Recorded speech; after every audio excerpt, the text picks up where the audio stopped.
en parler. Parce que si chacun se met dans son coin et réfléchit dans son coin comme ça, bien on n'y arrivera pas. Par contre, si on y réfléchit ensemble, on commence à essayer de faire avancer le schmilblick, peut-être qu'effectivement, eh bien, on pourra arriver à quelque chose. Donc encore une fois, d'avance, je demande des excuses aux chouyours, donc aux anciens qui sont présents, avec tout le respect que je vous dois. Je vais juste m'adresser donc aux jeunes, aux gens qui sont presque de mon âge, un peu plus jeunes que moi aussi parfois, qui sont là, qui sont présents. Et vous, je vous considère donc que vous êtes là pour essayer de me corriger. Si parfois je me trompe.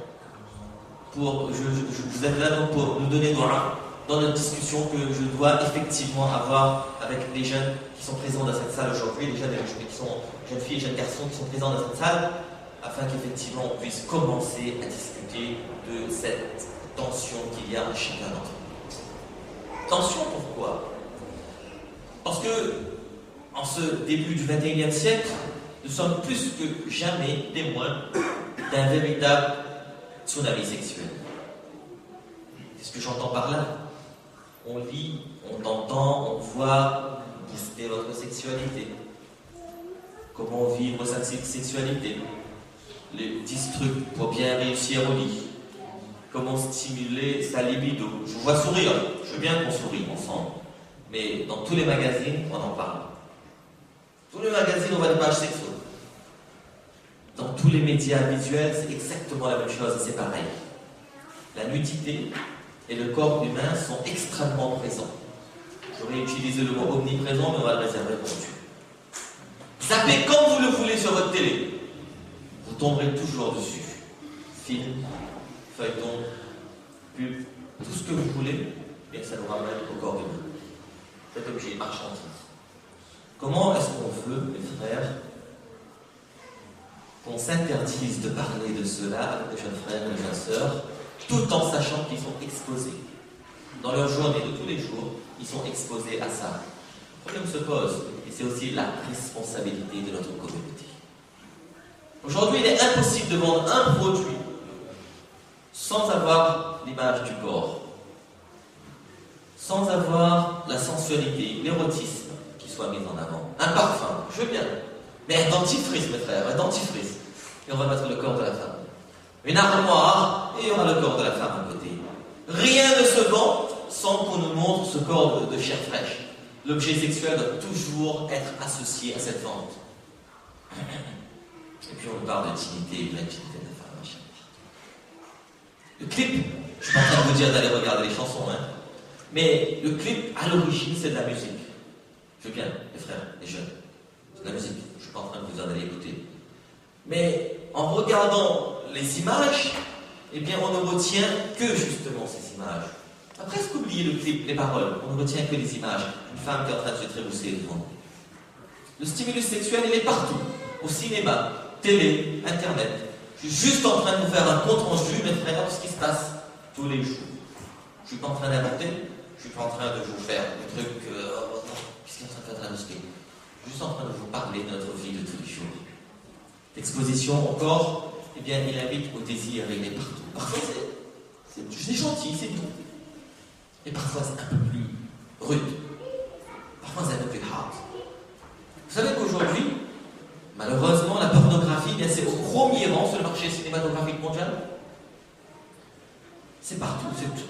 Il y a sur tous les supports. Toute la panoplie de la sensualité est devant nous.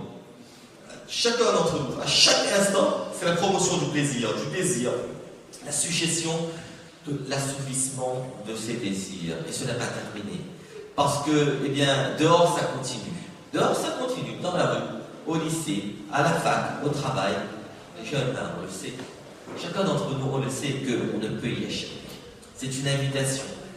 Il y a des degrés différents, bien sûr, mais c'est une invitation. Comme si que le quotidien ne peut que se résumer à la sexualité.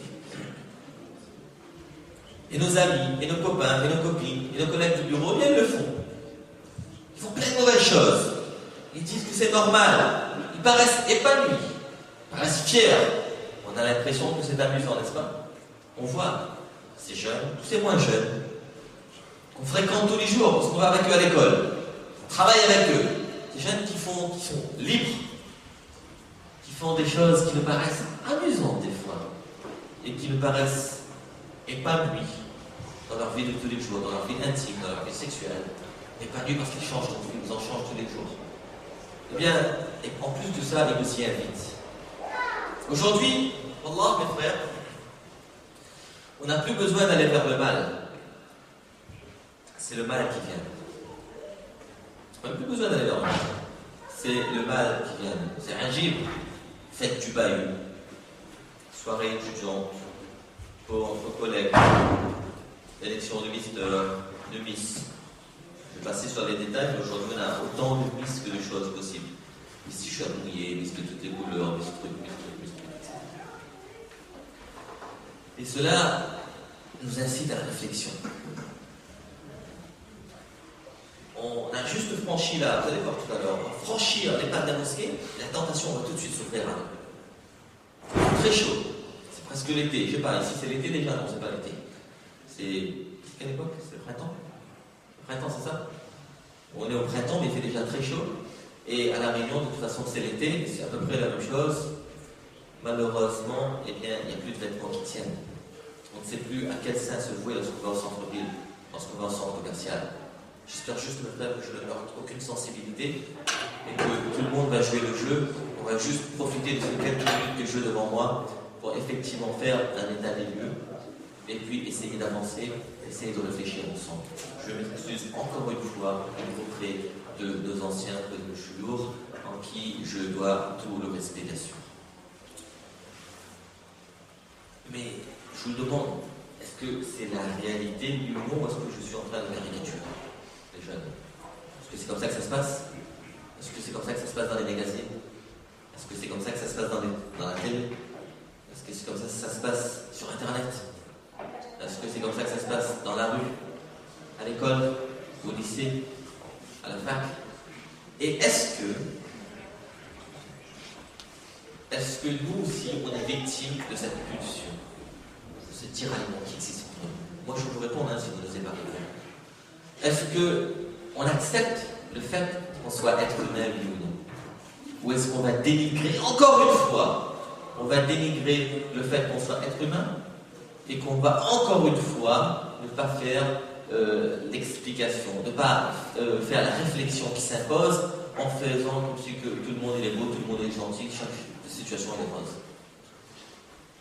Est-ce qu'on est en droit de ce dénigrement donc, de la réalité?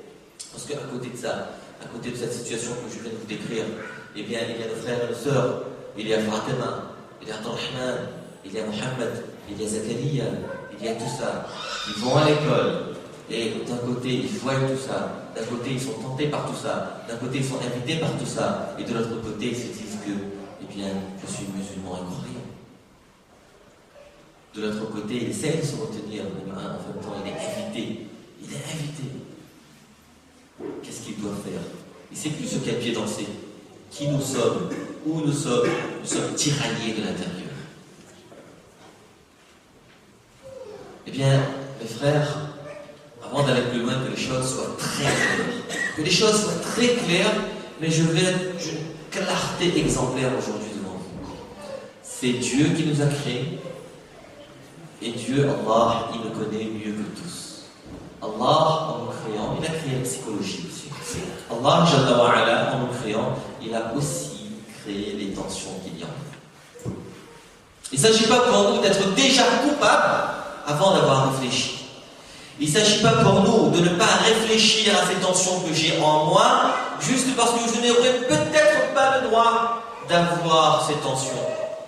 Il ne s'agit pas pour nous d'annihiler le fait que je sois jeune, parce que dans la communauté musulmane, je n'ai pas le droit d'être jeune. Il s'agit pour nous d'accepter cet état de fait que Allah nous a créé.